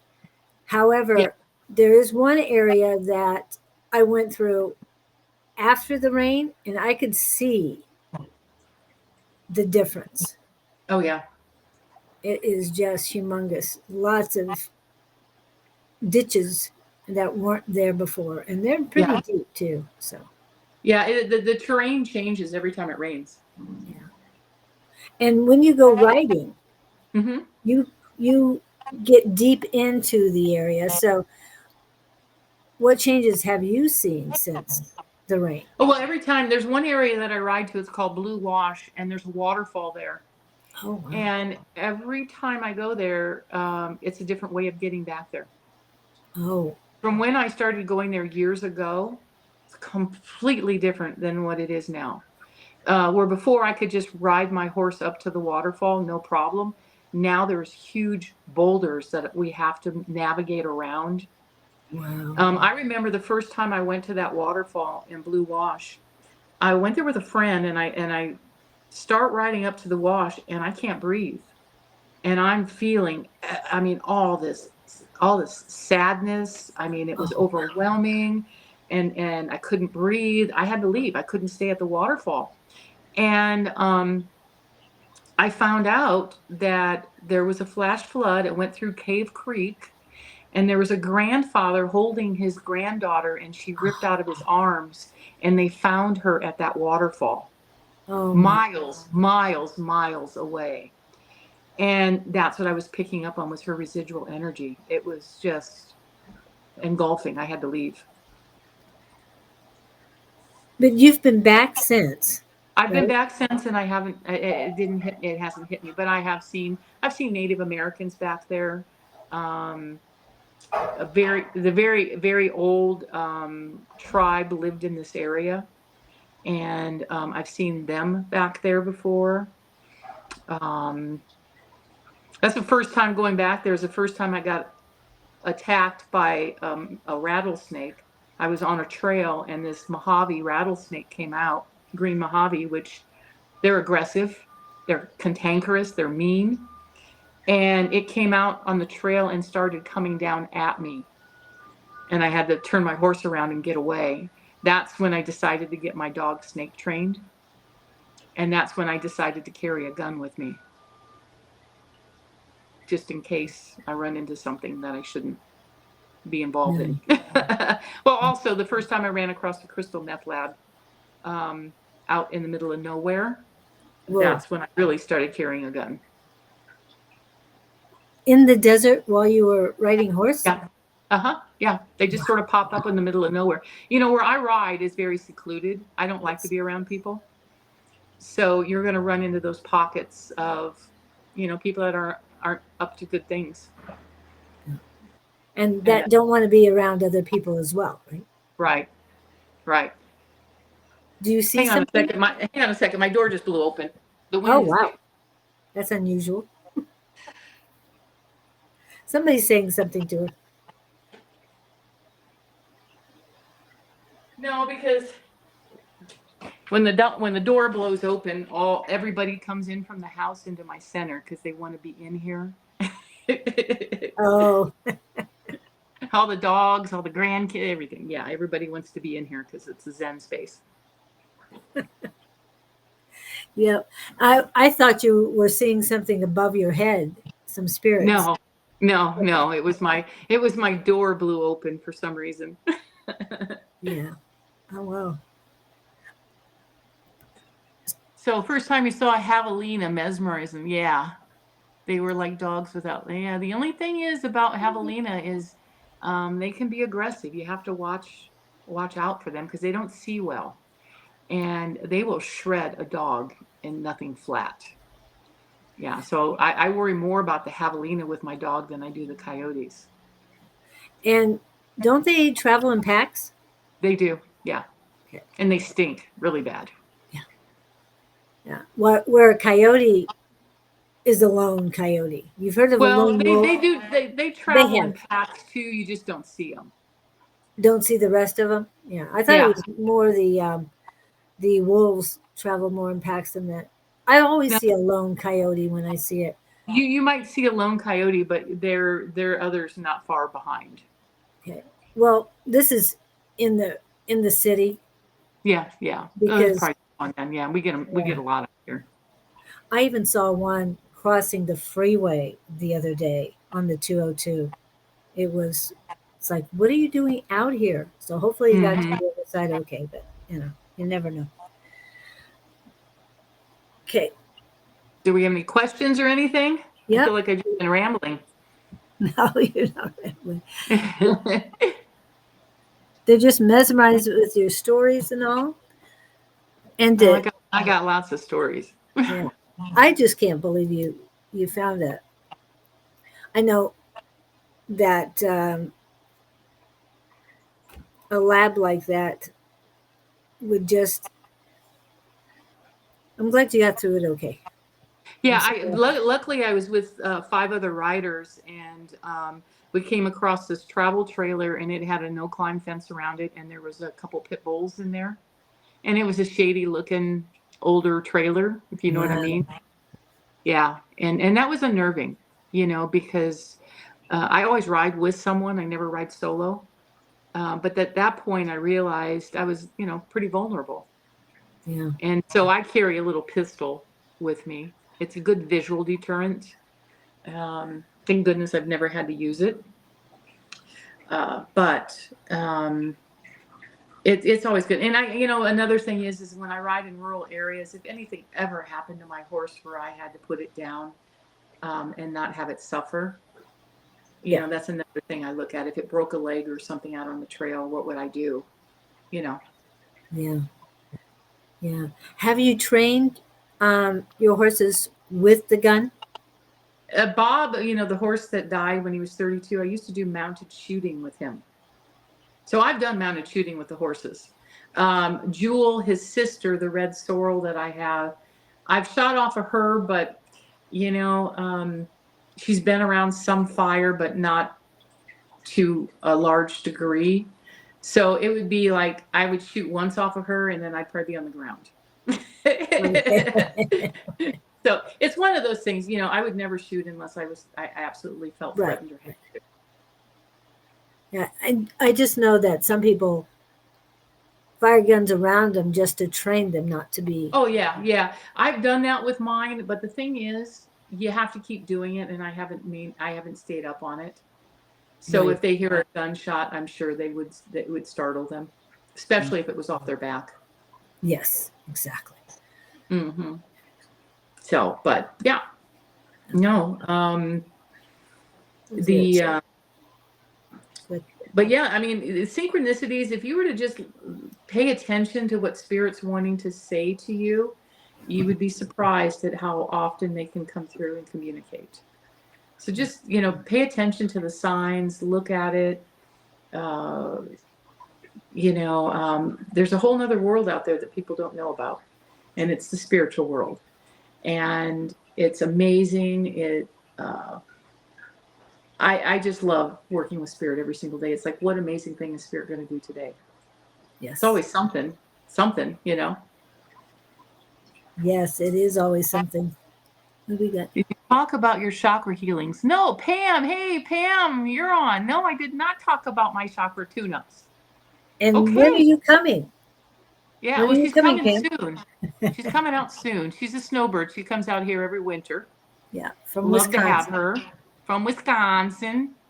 Yeah. And my chakra tune-ups. Okay, chakra tune-ups is another thing that I do Hmm. that was spirit taught to me. And it just sort of happened because I didn't work with tuning forks. I didn't work with crystal bowls or even crystals. But it Hmm. just sort of morphed into that. And what happens, what's amazing about the chakra tune-ups, they take about 2.5 hours to do. And I use tuning forks all over your body, front and back. I have a set of chakra tuning forks, and I will use them all over your body. And I write a report, and the report has everywhere that I've placed a tuning fork on your body and everything that I see, feel, and hear on your body. So I read chakras in an unorthodox way. So, for example, the root chakra tells me what feeds your soul. So it'll play out like a movie in my mind of an activity that feeds your soul. If you don't have anything, it would be completely blocked. I won't see anything. Sacral chakra tends to be more about medical or security, things like that. Solar plexus, I see a percentage of what you use your intuition at. They just show me a percentage. Heart chakra, I can tell you trauma, if it's healing, if it's in a protective mode. There's lots of things that the heart tells me about. Throat chakra is pretty basic. It's about communication. Do you speak clearly? Um, it will show me who you have blocks with sometimes. So you may speak clearly, but you hold your voice at work. So they would show me that. Third eye, I would be able to see if your clairvoyance is opened or not. And the crown tells me where you're most connected to God, source, creator. And again, that comes out like a movie in my mind. What's interesting about the back chakras is when I flip you over and I start working on your back chakras, that is a past life that you have pulled an essence into this lifetime that has created some concern in this lifetime. For example, I did a chakra tune-up on a woman, and I saw a past life where her family had been caught in a home fire and burned and died. Wow. Afterwards, she told me she's always had a fear about her house catching on fire, and she never knew why because she'd never had a fire. She had brought an essence of that past life into this lifetime that needed to be healed. So I see past lives during a chakra tune-up. I will also scan your body to see if you have any energetic attachments, any spirit attachments, past life attachments. I clear up the auric field. I work with the gold Christ light during that time, and I can see all that in your auric field and in your body. So there's a lot of things that come up during a chakra tune-up that that I see, feel, and hear. But what's nice is you get to go home with this report.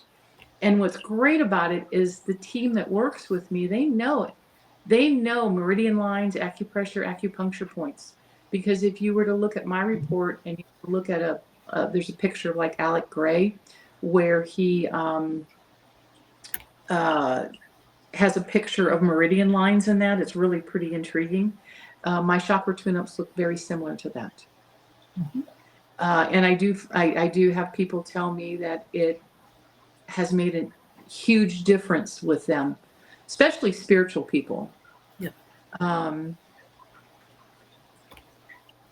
it shows his present room. Okay. But anyway, so that's a chakra tune-up, and I don't time them. Like I said, it's about 2.5 hours for a chakra tune-up. And that's where I see past lives. I had one past life that was confirmed. It was really cool. I did a chakra tune-up on a woman, and her past life, there was a Chinese ruler in 1400, and he was a ruler over a province. And I got a lot of detail on this particular person, and it was her past life. Well, she researched it, and there was actually a ruler called Fang, and he died the way that I saw it happen. Wow. That was her in a past life. And you did a chakra tune-up on me 3 years ago, Okay. about in October. I didn't pull the chart, and it was really good. And yes, you found a past life for me as well, and Yeah. it was Okay. very Yeah. strong. So And what's happening now is the healers, they don't they don't know the word no. So I will have people get healings on the table when they're in for a chakra tune-up, because the trance healers, my spirit healers, come in and work on people. oh wow. Yeah. So I told them, I said, that's bad for business because that's another service, guys, but they laugh at me. But it's a um, one shop for all, one yeah. stop Yeah. shop. So Yeah, one yeah, stop. they just come in and they heal people. Yeah. So, and Harley, have you done treatment? Have you done trance or other types of healings? Yeah, I do remote healings, Harley. Yeah. I was working with a lady in England that had breast cancer. It had come back second time, and I worked with her, and she's now cancer free. But she also does medical treatment. So I am a firm believer that what I do, the trance healing, can work in conjunction with any medical treatment that you're getting to enhance the healing properties. So I do work with people that are under medical care, and so we're able to measure the healing. We had some astounding healings happen, but yes, it can be done remotely because it is just energy, just like anything else. People do prefer to have sessions in person, but I do a lot of remote sessions. Because sometimes that's all she can do is Yeah, do it yeah. remotely.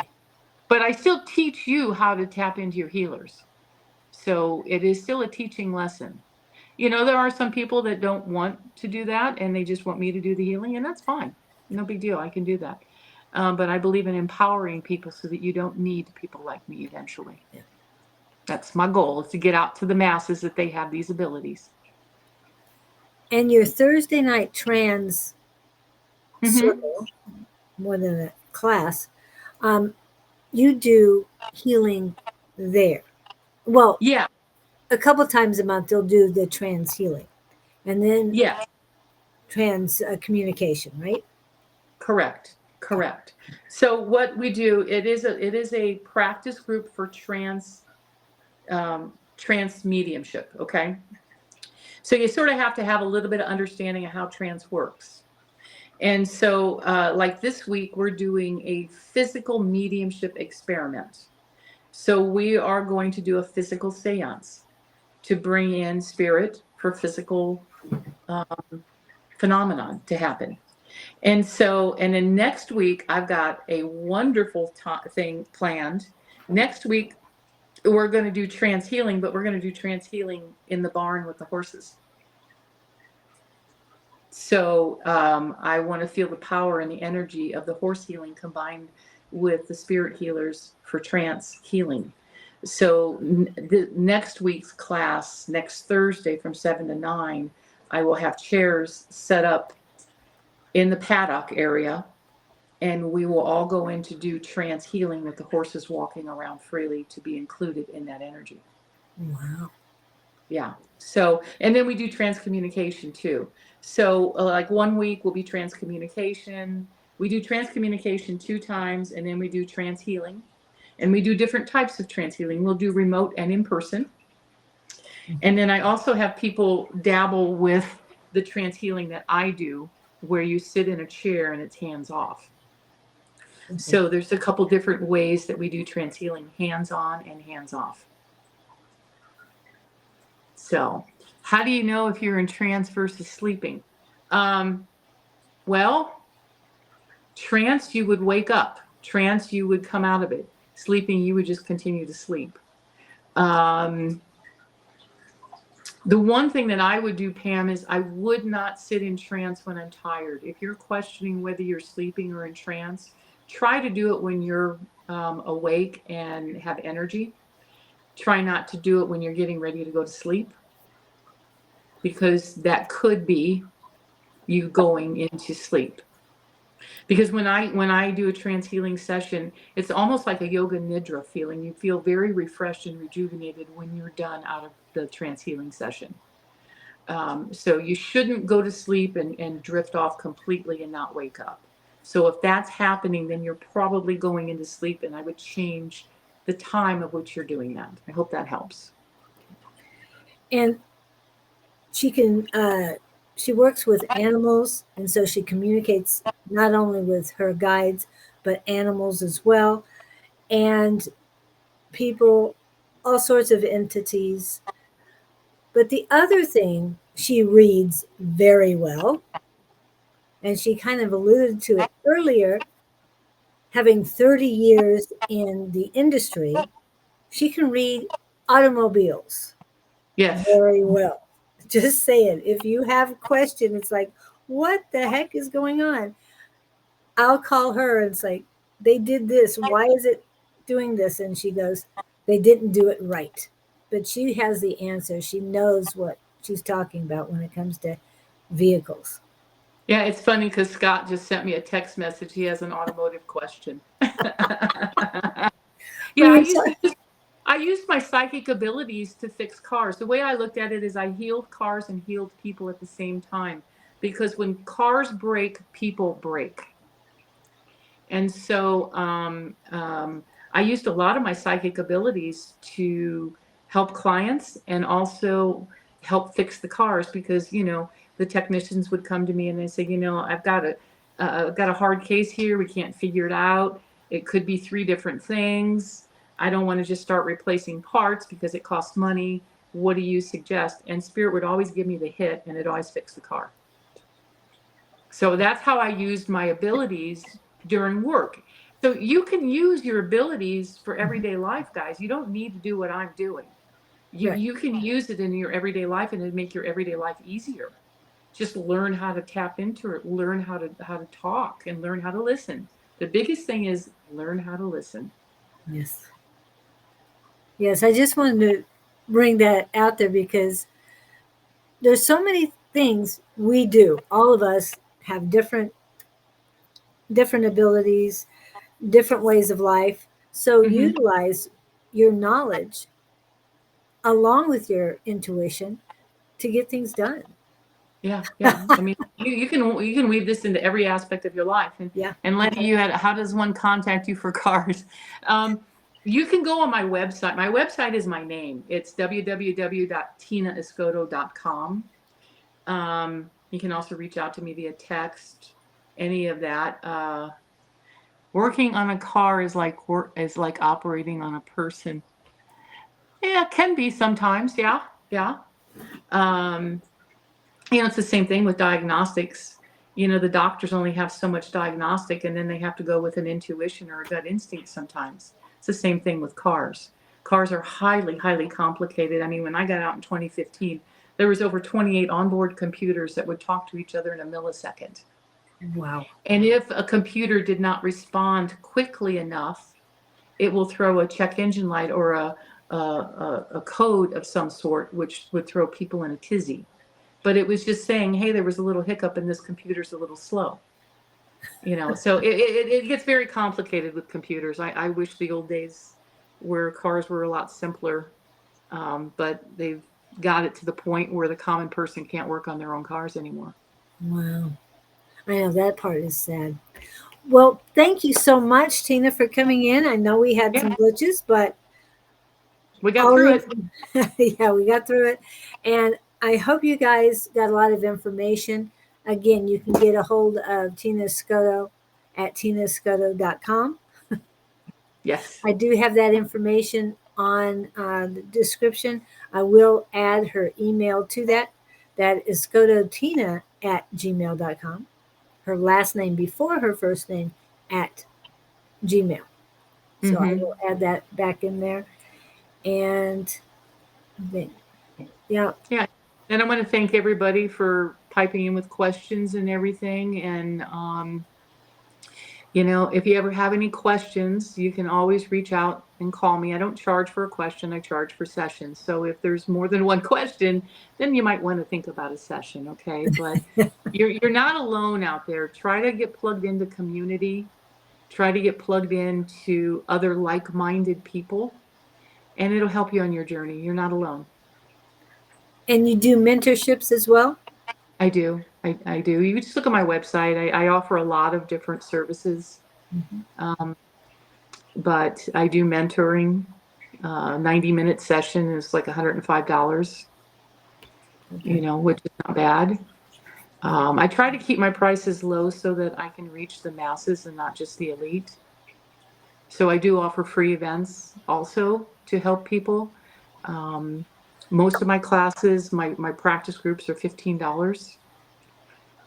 So like I said, I try to keep things cost effective for the normal person. Right. And the best cost effective is coming up this Sunday. Is that correct? Yes. This Sunday is Sisterhood of Healers. It's a free event. My colleagues like Julie and people that come, that are out there working, and even my students, they'll come in and they'll donate their time. I donate my time and space at my center. And we do free healings and readings. It's the first Sunday of every month from 10 to 11:30. It's donation based. You can come in and donate if you want. If not, I don't turn anybody away.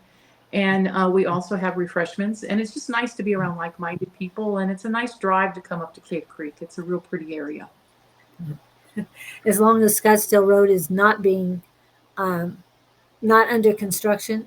Everything's under construction in this valley right now. Cave Creek Road, Scottsdale Road, Pima Road is the only one I believe is not under construction.